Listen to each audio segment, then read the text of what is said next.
Nahmaduhu wa nasta'inuhu wa nastaghfiruh wa na'udzu billahi min syururi anfusina wa min sayyiati a'malina may yahdillahu fala mudhillalah wa may yudlil fala hadiyalah.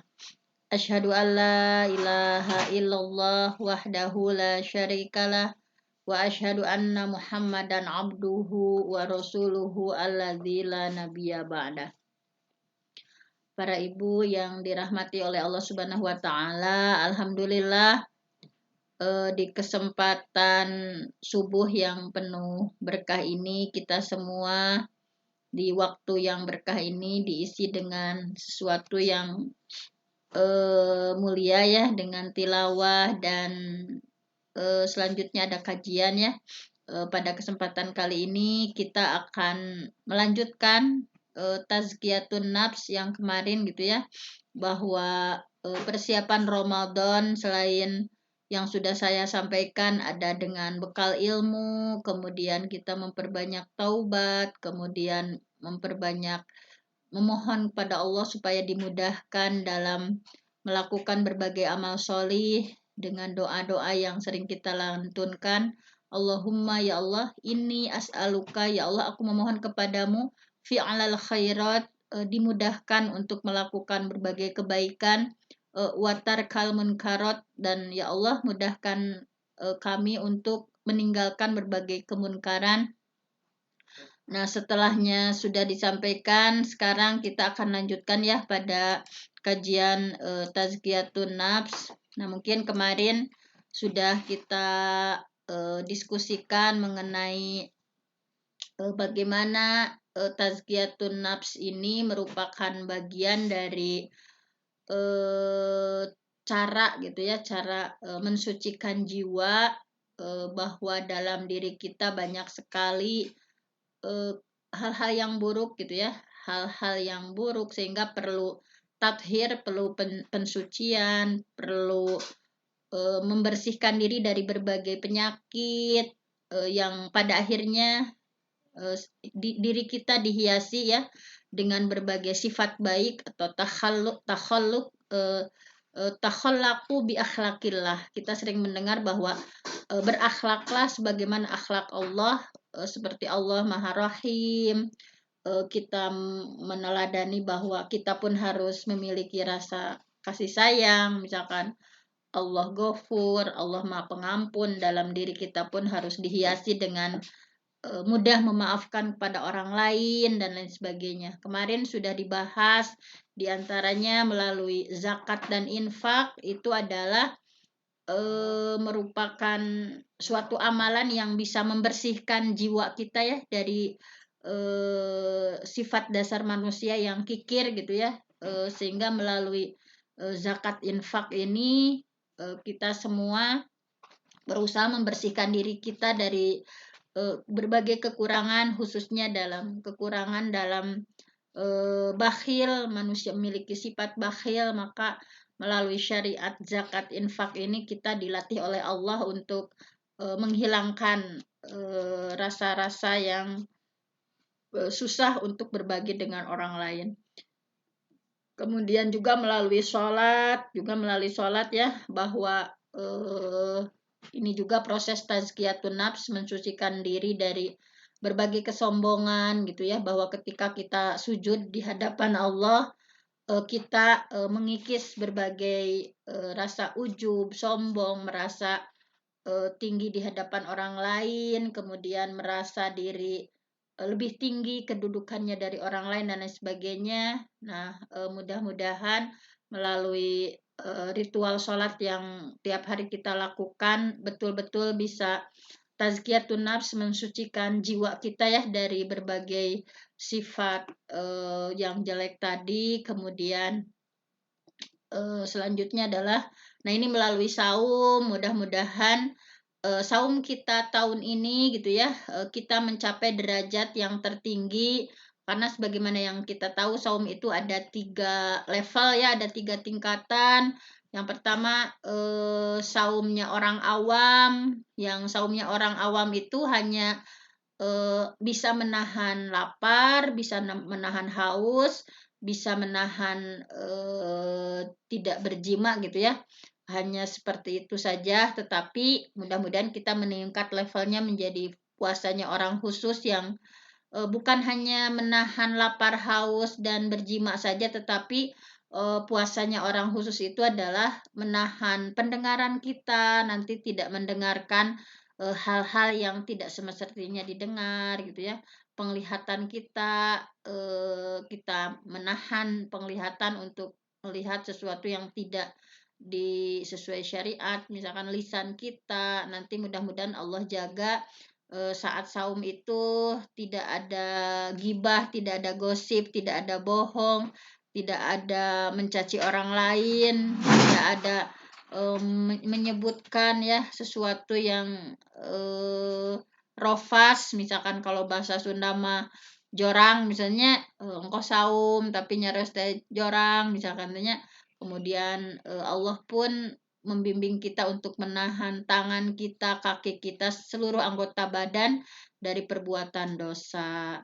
Nah, kemudian mudah-mudahan juga kita naik saum tahun ini levelnya menjadi saumnya orang super khusus gitu ya. Khawasul khos. Khawasul khos itu saumnya orang-orang super khusus adalah saumnya hati. Jadi menahan diri hatinya itu dari berbagai keinginan yang rendah, keinginan yang atau pikiran-pikiran yang tidak ada maknanya, tidak berarti, menahan hati dari selain Allah secara total kalau ini mah ya. Menahan hati, jadi hatinya itu Allah Allah Allah gitu. Dalam hatinya itu yang terfikir itu Allah Allah Allah, dan ini merupakan tingkatan saumnya para nabi, para rasul, siddiqin, dan muqarrabin. Mudah-mudahan kita termasuk orang-orang yang muqarrabin, orang-orang yang mendekatkan diri kepada Allah, yang senantiasa dibimbing oleh Allah. Kemudian kemarin juga kita sudah sampaikan melalui haji gitu ya.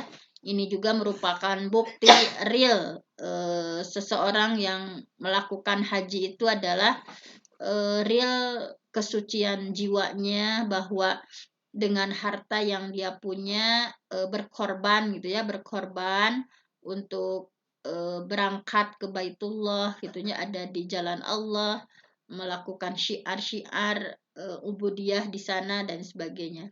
Nah, kemudian yang selanjutnya adalah di sini ada tilawah Al-Qur'an. Nah, ini dalam tilawah Al-Qur'an ini juga sama merupakan proses tazkiyatun nafs. Tadi alhamdulillah ya Bunda Nunung sudah membimbing kita semua melalui tilawah Al-Qur'an. Nah, itu juga fungsinya bisa tazkiyatun nafs, menghaluskan jiwa kita. Dengan tilawah seseorang akan tahu gitu ya kewajiban yang harus dilakukan itu apa gitu. Nah, melalui tilawah Al-Qur'an bisa membangkitkan berbagai nilai gitu ya dalam tazkiyatun nafs. Bisa menerangi hati yang asalnya poek gitunya, hati yang asalnya keras misalkan ya, sehingga melalui tilawah itu ada tazkirah di dalamnya, sehingga bisa menyempurnakan fungsi sholat, zakat, saum, dan intinya melalui tilawah itu bisa sampai derajat kita mencapai makom ubudiyah kepada Allah. Nah, jadi melalui tilawah Al-Qur'an, oleh karena itu alhamdulillah ya di komunitas kita ini kita belajar untuk menguasai gitu ya, bukan jadi tilawahnya mudah-mudahan kita terus bertambah, berkembang, memiliki penguasaan yang baik gitu ya, hukum tajwidnya, kemudian konsisten ya, komitmen harian dengan zikir dari Al-Qur'an gitu. Nah, ini mudah-mudahan tilawah yang kita lakukan disertai dengan adab-adab batin gitu ya, sambil direnungi, ditadaburi, difikirkan. Makanya ada tafsirnya ya, selain dibaca kita pun mengkaji tafsir dari Al-Qur'an. Nah, itu tujuannya sama tadi untuk tazkiyatun nafs. Misalkan ketika kita membaca Al-Qur'an ya yang ada ayat-ayat azab, kita merenungi gitu ya betapa dahsyatnya azab gitu ya yang Allah siapkan untuk orang-orang yang berdosa misalkan.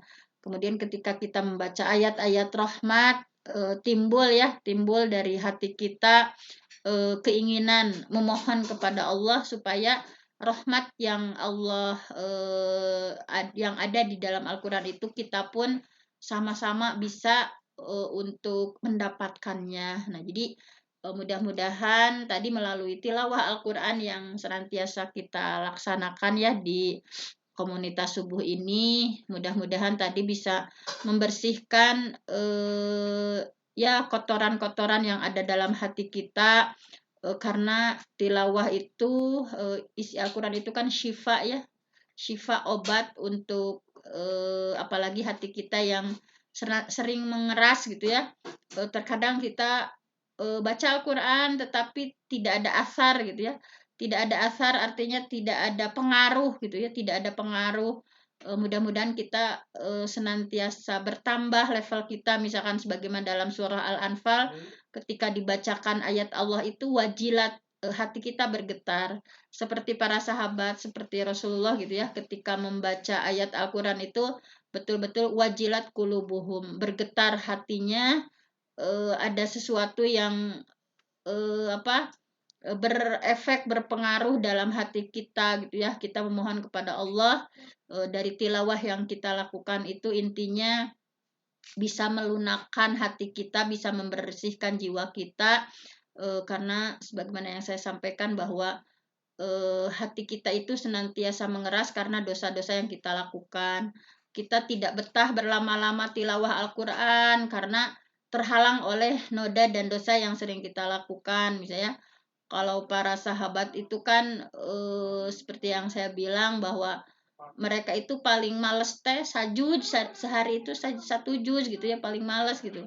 Bahkan ada yang seharinya itu rutin 10 juz gitu ya. Seharinya itu kan kata Rasulullah tidak boleh lebih dari kurang dari 3 hari ya misalkan. Jadi para sahabat itu kebanyakan konsisten sehari itu 10 juz. Tetapi kita semua karena kita tidak terlalu betah berlama-lama ya berinteraksi dengan Al-Qur'an karena terhalang oleh dosa-dosa yang sering kita lakukan. Oleh karena itu mungkin menjelang Ramadan ini melalui tilawah yang kita baca ya setiap subuh ini mudah-mudahan sedikitnya bisa membersihkan tadi dari nuktah sauda dari titik-titik hitam yang selalu ada ya dalam hati kita. Nah, mudah-mudahan seperti itu kita fokus lebih intens lagi mempelajari kaidah-kaidahnya, sifat huruf, misalkan ya, kemudian tajwidnya seperti apa, kemudian juga tadi tafsirnya kita kan saum itu syahrul Quran, bulannya Al-Quran. Rasulullah saja gitu ya, setiap Ramadan itu dicek kembali gitu ya, dimurojaah oleh malaikat Jibril selama 30 juz itu dibaca lagi ya di hadapan malaikat Jibril. Nah, kita pun sama gitu ya menghadapi Ramadan bahwa Ramadan itu syahrul Quran, bulannya Al-Quran, maka kita pun mudah-mudahan lebih intens lagi gitu ya dalam betul-betul tilawahnya, tafsirnya dipelajari dengan sesungguh-sungguhnya gitu ya supaya rahasia-rahasia yang ada dalam Al-Qur'an itu sedikit banyak menempel gitu ya dalam hati kita. Kemudian selanjutnya adalah proses tazkiyatun nafs selanjutnya adalah zikir. Nah, jadi dari zikir ya, zikir itu ingat gitu. Jangan sampai kita itu seringkali kita hanya lisan kita saja gitu ya yang sering kita tilawah Al-Qur'an sering tetapi tidak disambungkan dengan pikiran kita gitu. Hanya lisan kita saja yang komat kamit gitu ya seperti sering kita baca zikir subhanallah misalnya alhamdulillah Allahu akbar la haula wala quwata illa billah tetapi jarang terkoneksi dengan pikiran kita. Jadi hanya lisan kita saja yang sering melantunkan gitu, tetapi pikiran kita masih kemana-mana gitu ya. Nah, mudah-mudahan melalui tazkiyatun nafs ini zikir kita itu betul-betul terkoneksi gitu ya, antara lisan dengan pikiran itu betul-betul. Ketika kita membaca subhanallah, memang betul-betul subhanallah memahasusikan Allah bahwa Allah itu suci gitu. Kita yang zolim, kita yang senantiasa berbuat salah gitu. Jadi mudah-mudahan kita senantiasa mengurangi hubud dunia kita dan lebih banyak ke kanan gitu ya, berharap akhirat yang melalui wirid pribadi kita atau istighfar yang tiap hari kita lakukan ya, tahlil, bacaan la ilaha illallah yang sering kita lantunkan, misalnya bacaan sholawat, kemudian zikir-zikir maksur lainnya yang senantiasa kita baca setelah sholat gitu ya, dari mulai subhanallah, alhamdulillah gitu ya, Allahu Akbar misalkan. Nah ini dibiasakan lisannya itu terus-terus basah seperti Nabi. Kalau bibir Nabi itu kan senantiasa basah, lisannya itu dengan zikir yang beliau lantunkan gitu ya. Rasulullah itu yang sudah dijamin masuk surga, tetapi satu harinya itu fil yaumi atamarroh. Sehari itu 100 kali beliau bertobat gitu, yang udah dijamin masuk surga. Nah, mudah-mudahan melalui tazkiyatun nafs ini kita senantiasa basah ya lisan kita dengan zikir yang senantiasa kita baca gitu ya. Tasbihnya subhanallah, istighfar astagfirullah, astagfirullah, astagfirullah gitu ya. Tahlil la ilaha illallah, dan kita tancapkan dalam hati kita gitu ya, bukan la ilaha illallah tetapi kita masih sering berharap kepada manusia secara berlebih gitu ya. Kalau kita sudah menancapkan dalam hati la ilaha illallah, maka tiada yang memberi ketenangan kecuali Allah. Kita yakin tidak ada yang memberikan rezeki kepada kita kecuali Allah gitu ya.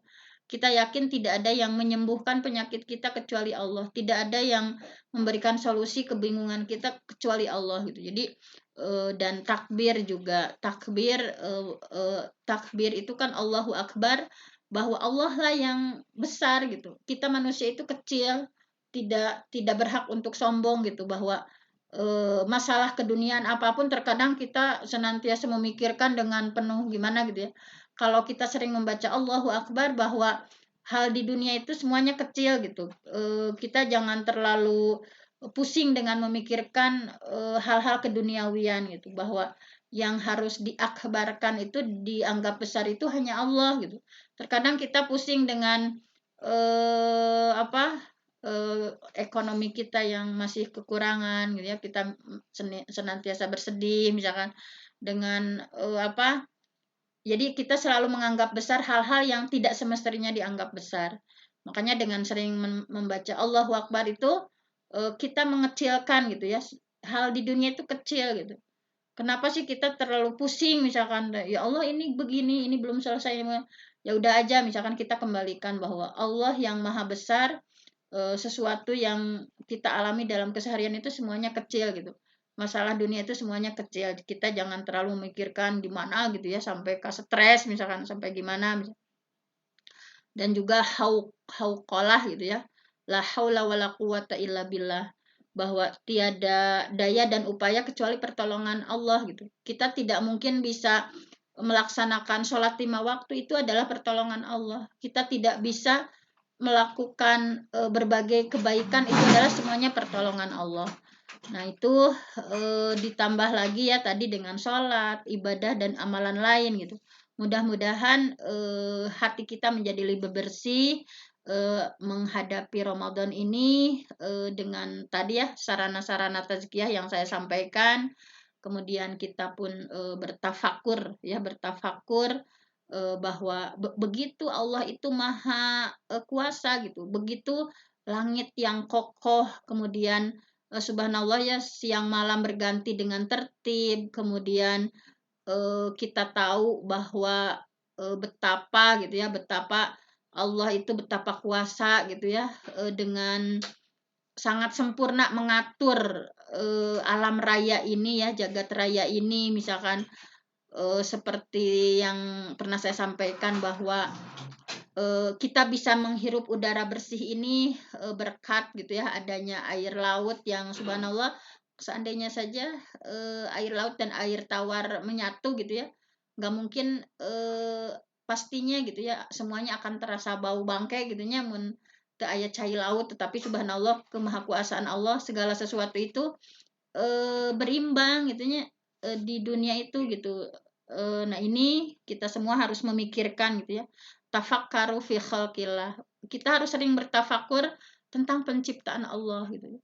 Karena kita itu seringkali tidak mau zikir fikirnya harus bertafakur gitu. Dari fisik kita saja kita jarang sekali mentafakuri gitu ya. Bagaimana mata gitu ya, hidung kita, kemudian semuanya gitu ya. Afala tubsirun. Allah sering memperingati. Tidakkah kau memperhatikan gitu ya. Nah di sini kemudian masih ada di sini ya, tapi sudah jam 6 lebih. Nah, mudah-mudahan segitu saja dulu bisa kita selesaikan besok gitu ya. Di sini masih ada hal-hal lain yang bisa mensucikan hati kita gitu ya. Setelah bahwa Allah menyuruh kita harus sering bertafakur, lihat gitu ya alam sekitar gitu ya, bagaimana Allah begitu kokoh gitu ya, gunung yang begitu kokohnya gitu. Terlihatnya seperti diam gunung padahal bergerak gitu ya, tetapi kita tidak menyadari begitu bumi berputar begitu cepat gitu ya, sampai-sampai tapi kita tidak menyadari ujung-ujung siang, ujung-ujung malam terlihat seperti tidak bergerak gitu ya. Terkadang kita tidak mentafakuri betapa maha kuasanya Allah. Nah, mudah-mudahan sampai tafakur gitu ya.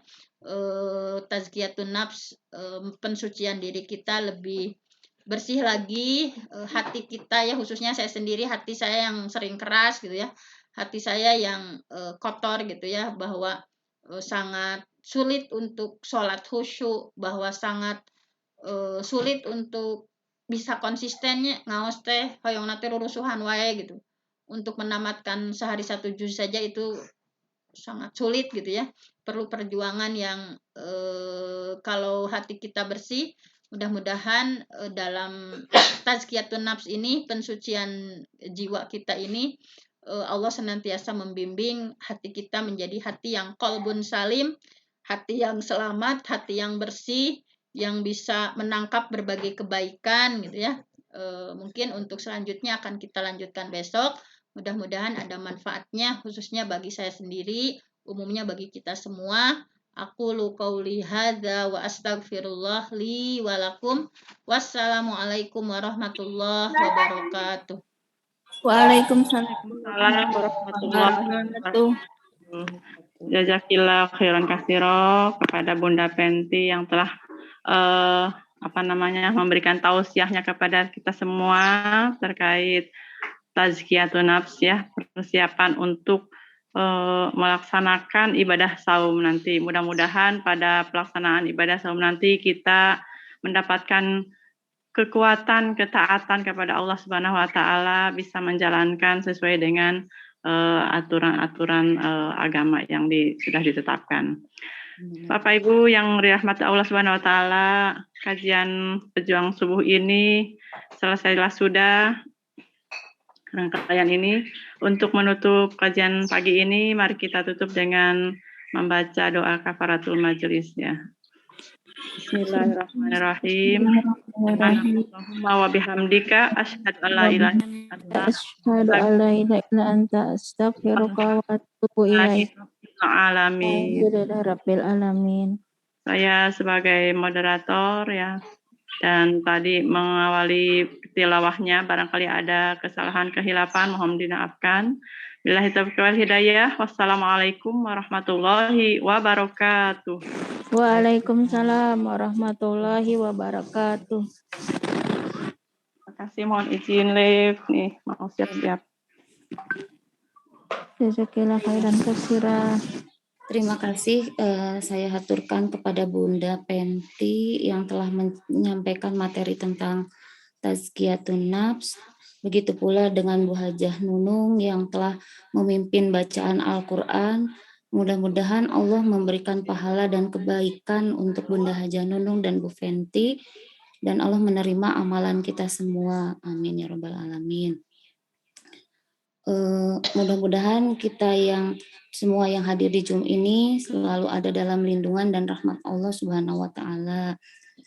Mudah-mudahan kita juga yang semua yang hadir di Zoom ini diberikan kesehatan, dimudahkan segala urusannya, tetap istiqomah ya untuk selalu hadir di Zoom ini.